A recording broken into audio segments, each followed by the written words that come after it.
माननीय उपसभापति, मुझे बहुत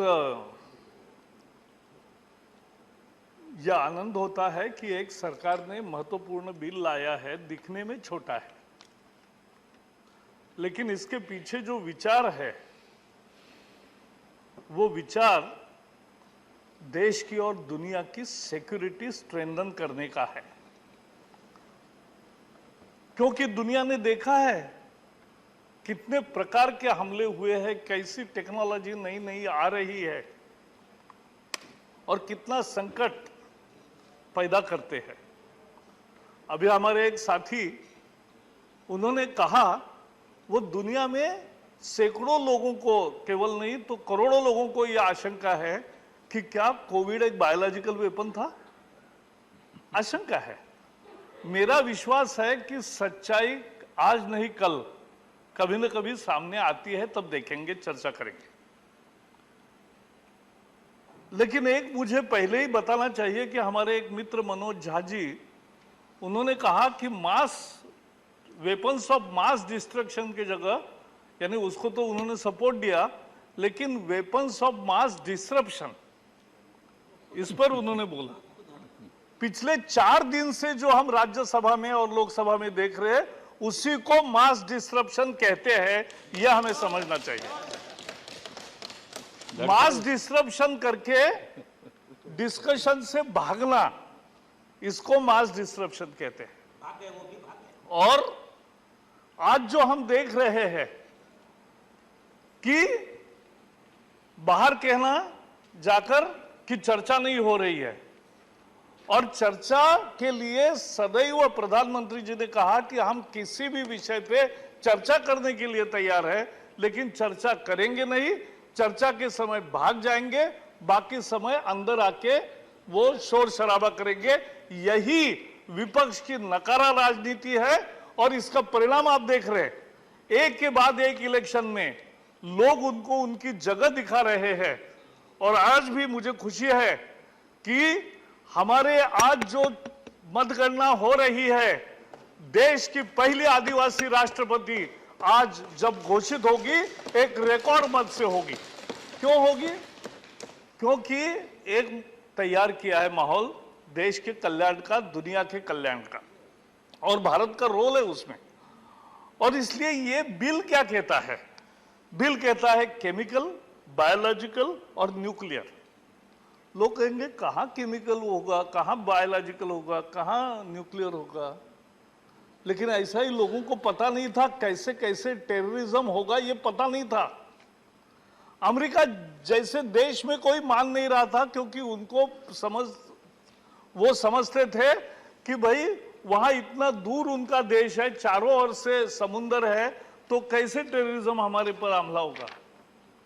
मुझे याद है अटल जी प्रधानमंत्री थे, यूएन में गए थे और उन्होंने कहा किसी को यह नहीं समझना चाहिए कि टेररिज्म से हम फ्री रहेंगे, हम पर कोई हमला नहीं करेगा। और फिर देखा कि ट्विन टावर पर हमला हुआ। तो यह होता है। हम पार्लियामेंट में बैठे, पार्लियामेंट पर हमला हुआ, किसी ने सोचा नहीं था। और पार्लियामेंट का हमला, अगर हमारे 12 बहादुर जवान जिन्होंने अपने प्राण की आहुति दी, उन्होंने अगर बचाया नहीं होता तो क्या होता, इसकी कल्पना नहीं कर सकते। तो ये टेररिज्म का संकट लोगों को लगता है कि दूर है, नहीं है। एक मैं और याद दिलाना चाहता हूं कि जैसे 2004 से 2014 के बीच आए दिन अब बम विस्फोट का सिलसिला देखते थे। दिल्ली में 3 बार हुआ, पुणे में 1 बार हुआ, मुंबई में 2 बार हुआ, चंडीगढ़ में हुआ, वाराणसी में हुआ, अहमदाबाद में हुआ। जगह जगह टेररिज्म के इतने हमले हुए कि आए दिन हम बम विस्फोट का सामना करते थे और देखते थे लोग कैसे सफर कर रहे हैं। लेकिन मुझे खुशी है कि लोगों को यह भी समझना चाहिए कि पिछले 8 साल में ऐसे शहर शहर में होने वाले बम विस्फोट खत्म हुए। ये मोदी सरकार ने जो नीति की, और नीति क्या की, जो इस बिल में भी है, कि फाइनेंस बंद करो, वेपन्स उनको न मिले ऐसा देखो, जो उनका ओवरग्राउंड सपोर्ट है वो खत्म करो। ये जब होता है तो हमने देखा है कि माओइस्ट वायलेंस में भी जितना विस्तार था और जितनी मात्रा थी, आज 1/4 रह गया है, वो भी खत्म हो जाएगा। इस देश से आतंक का नाम मिटेगा जब ऐसी सरकार होगी कि जो पूरी तरह से उसको काम करती है, सभी राज्यों के सहयोग से, इंटेलिजेंस का शेयरिंग करके। मैं मणिपुर में 2 बार बहुत समय इंचार्ज था, तो मैंने देखा है कैसे ही इंसर्जेंसी थी, कैसे मिलिटेंसी थी, आज खत्म हुई, लगभग खत्म हुई। क्यों हुई खत्म? इसीलिए खत्म हुई कि ये एक सरकार है कि जो एक तरफ संवाद भी करते हैं, मुद्दों को सुलझाती भी है, और जो कदम उठाने हैं कि फाइनेंसिंग बंद करेंगे, ओवरग्राउंड सपोर्ट बंद करेंगे, वेपन्स नहीं मिलेंगे ऐसा उपाय करेंगे, यही उसका रास्ता है। और ये बिल इंटरनेशनल लेवल पे सभी देशों की एक कमिटमेंट है कि हम, क्योंकि कोई भी टेरर बिना फाइनेंस का हो नहीं सकता। पाकिस्तान से आए दिन यहां घुसपैठी होती है, वो हम देखते हैं, पढ़ते हैं। कोई ना कोई फाइनेंस किए बिना मुंबई पर थोड़ा ही ना हमला होता है।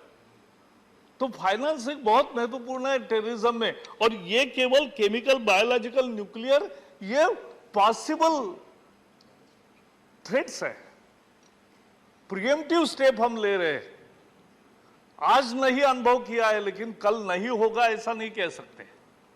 और इसलिए मोदी सरकार ने 2005 में जो सदन ने सहमति से पास किया बिल है, उसी में ये एक अमेंडमेंट कर रहे हैं, एनेबलिंग अमेंडमेंट है कि भाई इस तरह के आतंकवाद के सामने उसको कोई भी अगर मदद करेगा तो ऐसे सबके संपत्ति भी जब्त होगी, कुर्क होगी, उसको फाइनेंस कर नहीं सकते, उनको सजा भी होगी और उनको अटैचमेंट भी आएगी।